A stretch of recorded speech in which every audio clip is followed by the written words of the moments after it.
recebi uma pergunta que me fez refletir muito sobre essa questão. Não somente pela pergunta em si e a resposta a essa pergunta, mas por toda a situação que a envolve. A dúvida de uma seguidora é se por acaso seria pecado para uma mulher colocar uma prótese de silicone.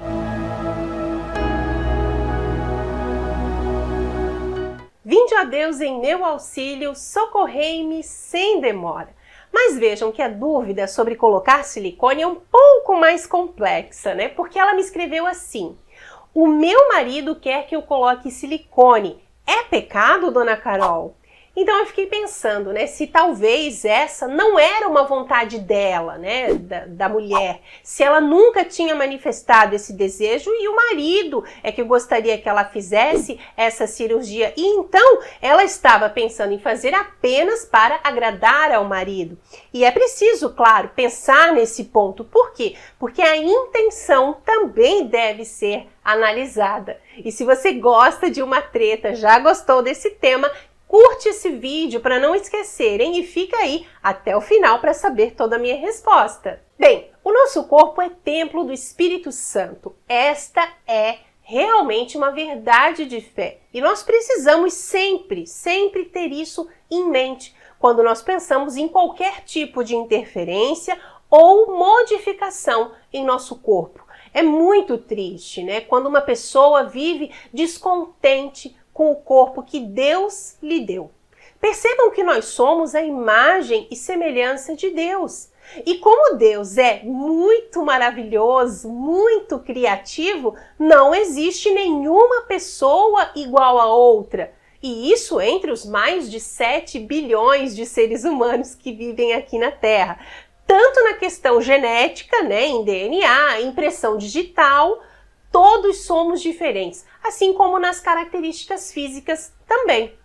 Mas se pensarmos em como a sociedade impõe determinados padrões de beleza, né, ou critica a falta dessa beleza que ela mesma inventou, é até bem compreensível, né, que vejamos as pessoas em uma busca frenética pelo peso ideal, pelo corpo ideal, mas ideal para quem, hein? E sobre essa questão de fazer uma cirurgia ou não, né, uma cirurgia estética, eu não encontrei no Catecismo da Igreja Católica nenhum item em que a Igreja condena. Mas, como mãe e mestra, ela orienta a julgar com liberdade caso a caso, de maneira que a moralidade da cirurgia deve ser avaliada de acordo com a virtude da temperança. Temperança o que é? A capacidade de moderação, moderar os nossos impulsos, né? Então, a Igreja pede que nós cuidemos do nosso corpo com zelo e equilíbrio, né? E nós devemos evitar todo tipo de ato imoral. E aqui vale a pena fazer um parênteses, né, para o fato de muitas pessoas se deixarem levar por um culto ao corpo perfeito, né? O que certamente é algo imoral, hein? A beleza da mulher não está dentro desses padrões, né? Está acima de qualquer procedimento estético. E eu quero ler o que o Catecismo da Igreja Católica nos fala nos números 2288, 2289 e 2290. Então, olha só que interessante. A vida e a saúde física são bens preciosos doados por Deus. Devemos cuidar delas com equilíbrio, levando em conta as necessidades alheias e o bem comum. O cuidado com a saúde requer a ajuda da sociedade para obter as condições de vida que permitam crescer e atingir a maturidade, o alimento, roupa, moradia, cuidado da saúde, ensino básico, emprego e assistência social. Se a moral apela para o respeito à vida corporal, não faz dessa um valor absoluto, né? Insurgindo-se contra uma concepção neopagã que tende a promover o culto ao corpo, a tudo sacrificar-lhe, a idolatrar a perfeição física e o êxito esportivo. E depois o catecismo continua falando, né, que a virtude da temperança nos manda evitar toda espécie de abuso, né? De comida, de álcool, de fumo, de medicamentos, né? Então, continua nos ensinando tudo isso. Mas olha só que interessante essa parte em que o catecismo considera importante o cuidado, né, com o corpo, para se obter as condições de vida que permitam crescer e atingir a maturidade. E aí ele vai nos falar, né? Quais são essas condições que o corpo precisa? Alimento, roupa, moradia, cuidado da saúde, ensino básico, emprego, assistência social. E aí, então, eu volto a pergunta para você, né? Em qual parte se encaixa uma cirurgia estética, né? Para o cuidado com o corpo, a fim de se obter o crescimento e a maturidade, como nos pede a Santa Igreja aqui no Catecismo da Igreja Católica, hein? Sendo que qualquer risco que você se colocar voluntariamente é pecado, certo? Como é possível estar sob o efeito de uma anestesia geral e não ter nenhum risco, né? Quem já fez algum tipo de cirurgia sabe, né, que precisou inclusive assinar um termo de responsabilidade com relação aos perigos do procedimento pré-cirúrgico, porque a anestesia é algo que pode sim dar muitas reações indesejadas no corpo. E aí você, em nome de um capricho, vai se colocar voluntariamente nessa posição de risco para a sua saúde? É preciso pensar muito bem, né? O fato é que, respeitando as condições morais indicadas pela Santa Igreja, a cirurgia estética não ofende a Deus. É assim a resposta a quem pergunta, né, o que o catolicismo ensina sobre esse assunto. Eu não trago aqui para essa discussão as cirurgias reparadoras, né, que são feitas aí para reparar alguma lesão ou uma deformação grave. Essas, obviamente, são justas, né? Nós estamos falando das cirurgias para fim de embelezamento, né?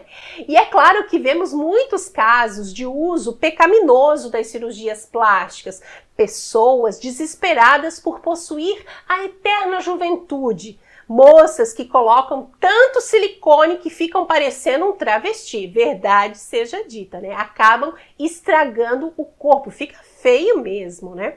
E vemos por aí homens e mulheres com o rosto deformado também pelo excesso de intervenções estéticas. Vocês já devem ter visto alguém assim, né? Com botox até não caber mais, né? Ficando até irreconhecível. E aqui vale um outro parênteses, né? Para o caso da famosa cantora Madonna, sabe? Que vem se submetendo a diversas intervenções estéticas nos últimos anos. E além de você não conseguir mais reconhecer ela, é impossível dizer a idade da Madonna apenas olhando para o seu rosto, né? Que no fim ficou assim com uma aparência andrógina, sabe? Artificial. Eu acho muito estranho, né? Até porque o rim continua com mais de 60 anos, né? O fígado, o pulmão, enfim, só por fora, né? Tem aquela casca ali que parece que não envelhece. E tem também pessoas que acham que tem que ser perfeitas, né? Perfeitas. Se sentem frustradas diante aí de qualquer defeitozinho bobo no corpo. É importante cada caso ser avaliado e eu não estou aqui para julgar ninguém, viu? Nem julgar nenhuma atitude, tá ok? Ninguém deve fazer nada contra a sua própria consciência. Essa é uma máxima que eu levo muito a sério para minha vida. O problema é que nem sempre a pessoa tem uma consciência bem formada, não é mesmo? E aí, sem buscar as virtudes, ela acaba tomando decisões ruins, né? Até mesmo para o seu próprio organismo. E é claro que eu preciso falar aqui, né, que existem muitos casos justos, né, em que a pessoa simplesmente busca alcançar, digamos assim, uma beleza dentro de uma normalidade, né? E foi justamente isso que o Papa Pio XII falou num discurso em 1958. Entre outras coisas, o Papa Pio XII disse que a moralidade depende das circunstâncias concretas de cada caso. As principais condições para que uma cirurgia estética seja considerada justa aos olhos da fé são que a intenção seja correta, que a saúde geral do sujeito está protegida de riscos significativos e que os motivos são razoáveis e proporcionais aos meios extraordinários utilizados. Então, diante desses critérios, é evidente que é imoral alguém que coloque silicone para satisfazer o capricho de ficar aí com seios enormes e aumentar a sua força sedutora, né? Induzindo mais facilmente, inclusive, os outros a pecarem. E aí também nós voltamos para a pergunta que motivou esse vídeo, né? Que é o caso do marido que pede para a esposa fazer uma cirurgia estética. Mas então qual é a real motivação de um marido querer isso para sua esposa, hein? Será que o marido está descontente com a aparência dela? Será que existe outro problema de relacionamento aí entre os dois? Né? Um problema que precisa de uma atenção maior? Isso tudo é importante avaliar, né? Avaliar bastante. Mas eu também sei que muitas pessoas têm, assim, problemas profundos de autoestima, né? E problemas sérios, até que vão muito além da questão da aparência física. Eu acredito que todos aqui lembram do caso do Michael Jackson, né? Com um dom extraordinário para cantar, dançar, compor, ele mundialmente famoso, né? Mas que acabou estragando a sua vida, né? Acabou com a sua aparência, com a sua saúde. E são pessoas assim, obcecadas por alcançar uma perfeição, né, física que é impossível, mas que são atendidas por médicos inescrupulosos, médicos que prometem mundos e fundos para essas pessoas, né, que elas se submetem a cirurgias uma após a outra, né, sem nunca se darem por satisfeitas. Aí, nesses casos doentios, em vez de deitar na maca do cirurgião plástico, né, a pessoa deveria deitar no divã do terapeuta, buscar uma cura interior, com oração, meditação da palavra de Deus, boas amizades cristãs, caridade constante e, é lógico, um bom diretor espiritual, né?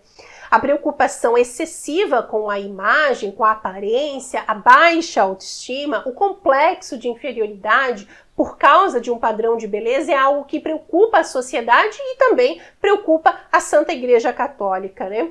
A igreja é nossa mãe, uma mãe carinhosa, que deixa os seus filhos agirem com total liberdade, mas os aconselha a seguirem o melhor caminho.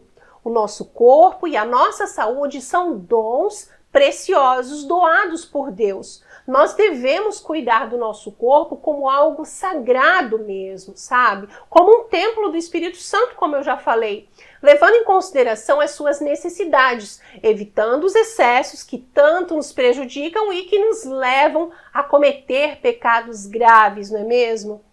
Na primeira carta de São Paulo aos Tessalonicenses, encontramos a seguinte passagem: guardai-vos de toda a espécie de mal, que o próprio Deus da paz vos santifique totalmente, e que tudo aquilo que sois, espírito, alma, corpo, seja conservado sem mancha alguma para a vinda de nosso Senhor Jesus Cristo.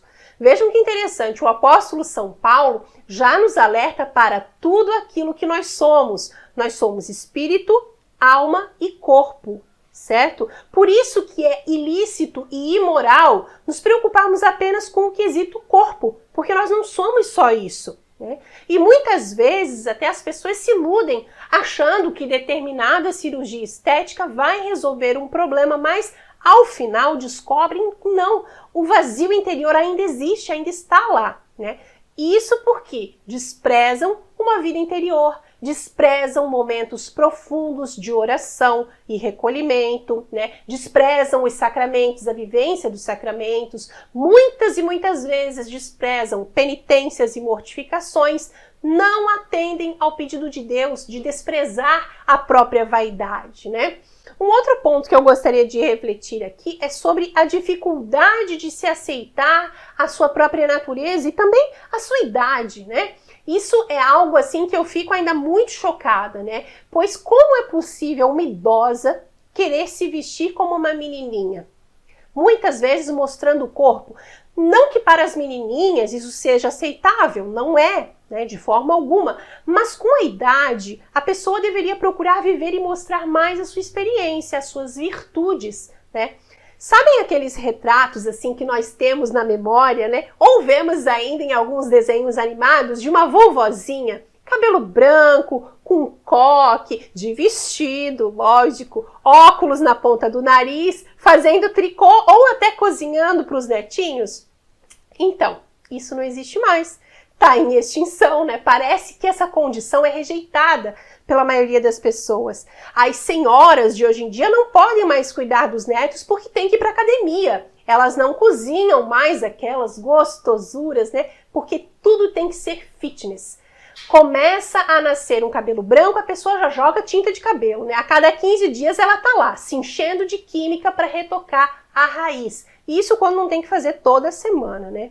Muitas pessoas me criticam por eu ter parado de pintar o cabelo. E isso eu já fiz há uns 10 anos mais ou menos, né? Eu já ouvi e ainda hoje eu ouço muitas críticas a respeito disso.